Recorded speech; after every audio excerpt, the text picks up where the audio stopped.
I created the Turing Time Trial Challenge breakout. It was created for the KL Maths competition, so it uses lots of different parts of maths. If I was going to use it with a class, I would probably use it for maybe like an end of term thing that's quite fun, or like a filler lesson if I had one lesson and I wasn't quite sure what to do with it. It's suitable for a lot of different age groups. I trialled it with Year 9, I've trialled it with teachers, and the actual competition was for Year 7 and 8, so that's middle school, I think, for American teachers. And it worked quite well with all of them. They all understood what to do. No one got stuck with the content. They just got stuck with how challenging it was. Okay, so the premise is that Alan Turing, the great code breaker from the Second World War, is looking for a new group to help him solve problems. When he created his team to solve the Enigma machine, to crack the Enigma code, he posted a crossword in a newspaper to get intelligent people to come and work with him. So the idea is this time he's doing a breakout to try and find his team. So if you use the digital resources, it starts with the introduction letter. In that you might need to change the school, because mine it says that he used Nexus, the school I work for, to help him, but you'll need to change it for your school. And I made it a 30-minute time limit, but that was more because of the competition. I think 45 would be better. 45 minutes would be much better.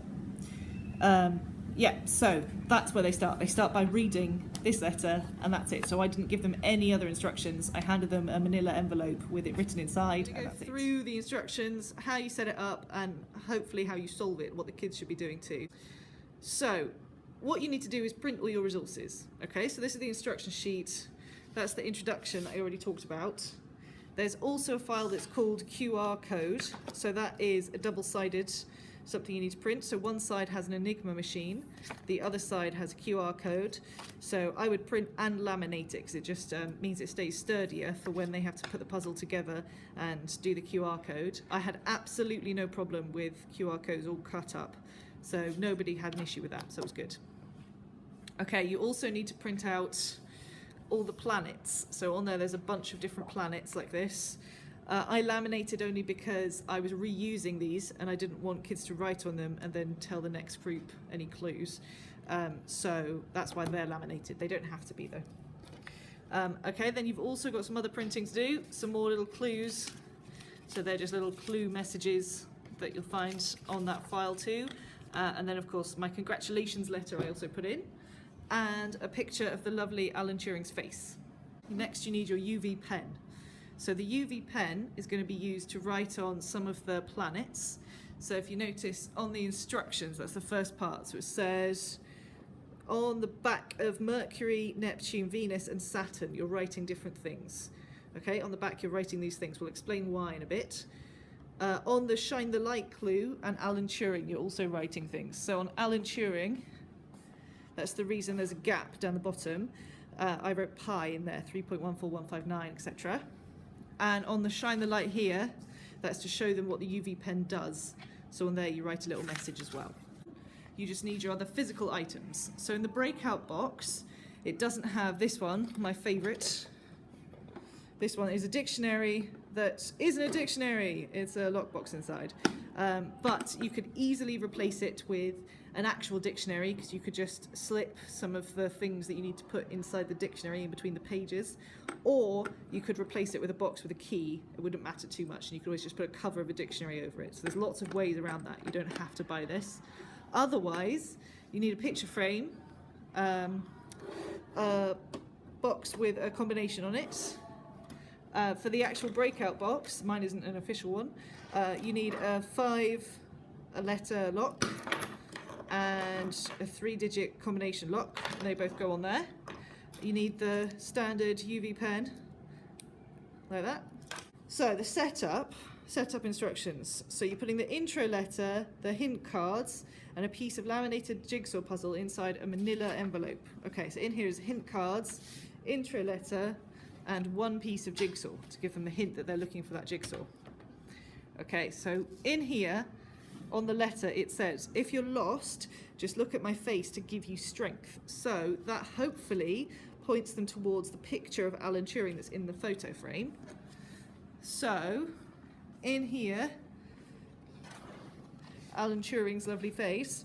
Behind it, we're going to put one piece of jigsaw, so you really want one of the smaller pieces so it fits in. Smaller piece of jigsaw. And the first clue, first major clue, which is the number you need is 3 digits long, palindromic and prime. Okay, so they get all of that from looking at the back of the picture frame, I hope. So the 3 digits long, palindromic and prime helps them to solve the box, the lockbox. The solution I chose was 313. You can choose any 3-digit palindromic prime number, of which there are 15. So if they work together, it's not too hard to solve. Plus, actually having the wheels makes it much easier once you realise there has to be odd, the first and the last number, and then you can cycle through the numbers fairly quickly. So it's not too bad to go through. Anyway, there we go. So this one you need to set up in conjunction with the dictionary because they belong together as like a set of clues. Okay, so in the lockbox there is another piece of jigsaw and the clue that says that would have been easier if you looked up the definition of palindromic in the dictionary because that's meant to be the hint that they're looking for a dictionary that isn't a dictionary. Which is why if you use a padlock or some other combination, you'll have to have something that has a dictionary on it, something to give them that hint. I'm not quite sure how else you're going to do it. Okay, inside the dictionary is yet another piece of jigsaw. And the clue that says, shine the light here. And on this, it says something like, does my photo show me in the best light? Okay, so in here goes that and the torch. Okay, so then I can lock that. And the key is going to go in here, and I can lock that. Okay. So those two together follow sort of a string of clues, and the does my photo show me in the best light is a hint that on here is pi, 3.14159. The reason why the pi is there is because of the planets. So the planets was the hardest clue for a lot of them to get. But I think it's good. So, on the planets they have either a diameter or a volume or a radius. And also with the planets is the formula for the volume of a sphere. On Mercury, it's the only one that says first on it, and there's an arrow pointing to like the back turnover kind of arrow. Also, volume is written in like handwriting style font. So that's all meant to be a hint that you need to work out the volumes of the planets. And you're putting them in order of size of volume, where Mercury is the smallest, Mercury is first. Then, if you turn it over and use your black light, use your torch, it will say, put these planets in order of something. And if you turn all of them over, and every other planet, which is on the instructions, on every other planet, you'll already have written something. So on every other planet it says, on Neptune, 3rd digit of pi, Venus, 9th digit of pi, Saturn, the 12th digit of pi. So then that combination, I think, is 548. And 548 is the solution to this one, and that gets this lock off. Okay, but you've still got this lock on your box to solve, to work out. That lock comes from this one. So on the board, you also need to write this code.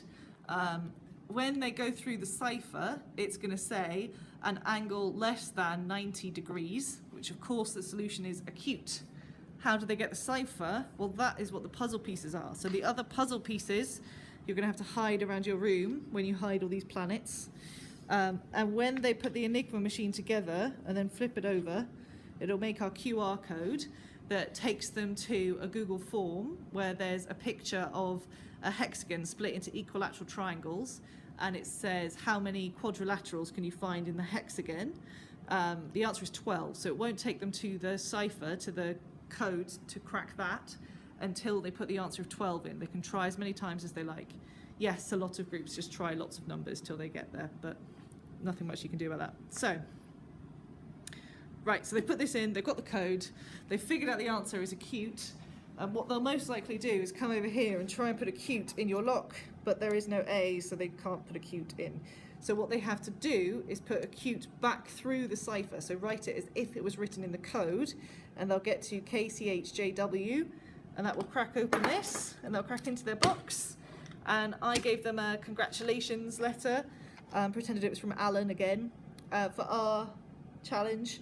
They were working on Twitter for a lot of it, so I asked them to tweet a picture to Alan Turing of their team cracking the code, and then he gave them like instructions on what they were doing next on the day. So you can easily use the same Alan Turing, it's Alan Turing KL because we're in Kuala Lumpur, or you can do something completely different. It's up to you. This part doesn't really matter too much. Okay, but that's the Turing time trial challenge.